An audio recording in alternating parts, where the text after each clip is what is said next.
Hi friends, diploma in electronics engineering എടുക്കുന്ന എല്ലാ സ്റ്റുഡൻസിനും ബേസിക്കായിട്ടുള്ള പഠിക്കേണ്ട കാര്യമാണ് റെസിസ്റ്റൻസ്, വോൾട്ടേജ്, കറണ്ട്.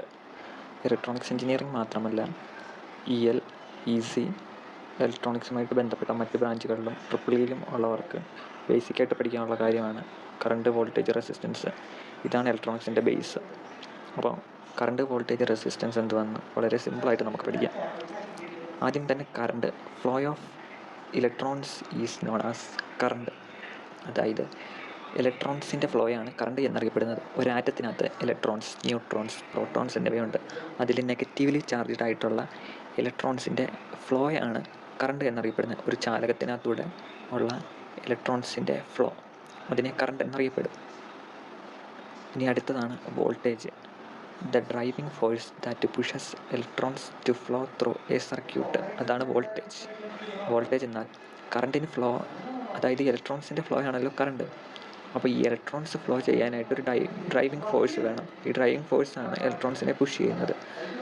അതായത് ഒരു പൈപ്പിലൂടെ വെള്ളം ഒഴുകാൻ അവിടെ ഒരു പ്രഷർ അല്ലെങ്കിൽ അവിടെ ഒരു ഗ്രാവിറ്റി ആക്ട് ചെയ്യുന്നുണ്ട്, ഒരു ഫോഴ്സ് ആക്ട് ചെയ്യുന്നുണ്ട്. അതുകൊണ്ടാണ് ഉയർന്ന സ്ഥലത്തു നിന്ന് താഴ്ന്ന സ്ഥലത്തേക്ക് വെള്ളം ഒഴുകുന്നത്. അതുപോലെ ഒരു ഫോഴ്സാണ് വോൾട്ടേജ്. ഈ വോൾട്ടേജാണ് ഇലക്ട്രോൺസിനെ കണ്ടക്ടറിലൂടെ പുഷ് ചെയ്യുന്നത്. അങ്ങനെ പുഷ് ചെയ്യുമ്പോഴാണ് ഇലക്ട്രോൺസ് ഫ്ലോ ചെയ്യുന്നത്. അങ്ങനെയാണ് ഫ്ലോ ചെയ്യുന്ന ഇലക്ട്രോൺസ് കറണ്ട് ആകുന്നത്. ഇനി ഇത് രണ്ടുമായിട്ട് ബന്ധപ്പെട്ട ഏറ്റവും മെയിൻ ആയിട്ടുള്ള ഒരു പ്രോപ്പർട്ടിയാണ് resistance. Resistance, the property of A conductor that oppose the current flow through it. ഒരു കണ്ടക്ടറിലൂടെയുള്ള കറണ്ട് ഫ്ലോയെ ഒപ്പോസ് ചെയ്യുന്ന പ്രോപ്പർട്ടി, അതാണ് റെസിസ്റ്റൻസ് എന്നറിയപ്പെടുന്നത്. അതായത് ഇലക്ട്രോൺസ് ഒരു കണ്ടക്ടറിലൂടെ ഫ്ലോ ചെയ്യുമ്പം ആ ഫ്ലോ ചെയ്യാനായിട്ട് വോൾട്ടേജ് ആക്ട് ചെയ്യുമ്പം അതിനെതിരായിട്ട് മറ്റൊരു പ്രോപ്പർട്ടി ആ കറണ്ട് ഫ്ലോയെ ഒപ്പോസ് ചെയ്യും. അതിനെയാണ് റെസിസ്റ്റൻസ് എന്ന് പറയുന്നത്.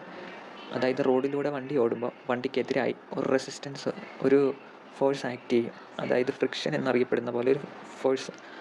അങ്ങനെ ഒരു ഫോഴ്സാണ് ഇവിടെ റെസിസ്റ്റൻസ് എന്നറിയപ്പെടുന്നത്. The property of A conductor that oppose the current flow through it. ഒരു ചാലകത്തിലൂടെയുള്ള കറണ്ട് ഫ്ലോയെ ഒപ്പോസ് ചെയ്യുന്നൊരു ഫോഴ്സ്, അതാണ് റെസിസ്റ്റൻസ്. ഇനി റെസിസ്റ്റൻസ് എന്നത് കണ്ടക്ടറിനെ ബേസ് ചെയ്താണ്. അതായത് കണ്ടക്ടറിൻ്റെ ലെങ്ത് കൂടിയ റെസിസ്റ്റൻസ് കൂടും, കണ്ടക്ടറിൻ്റെ ലെങ്ത് കുറഞ്ഞാൽ റെസിസ്റ്റൻസ് കുറയും. ഇനി കണ്ടക്ടറിൻ്റെ വിഡ്ത്ത് കൂടിയാൽ റെസിസ്റ്റൻസ് കുറയും, കണ്ടക്ടറിൻ്റെ വിഡ്ത്ത് കുറഞ്ഞാൽ റെസിസ്റ്റൻസ് കൂടും. അത് തമ്മിൽ ബന്ധപ്പെട്ട് കിടക്കുന്നു. ഇതാണ് ഇതിൻ്റെ ബേസിക് കാര്യങ്ങൾ. എല്ലാവർക്കും മനസ്സിലായെന്ന് വിചാരിക്കുന്നു.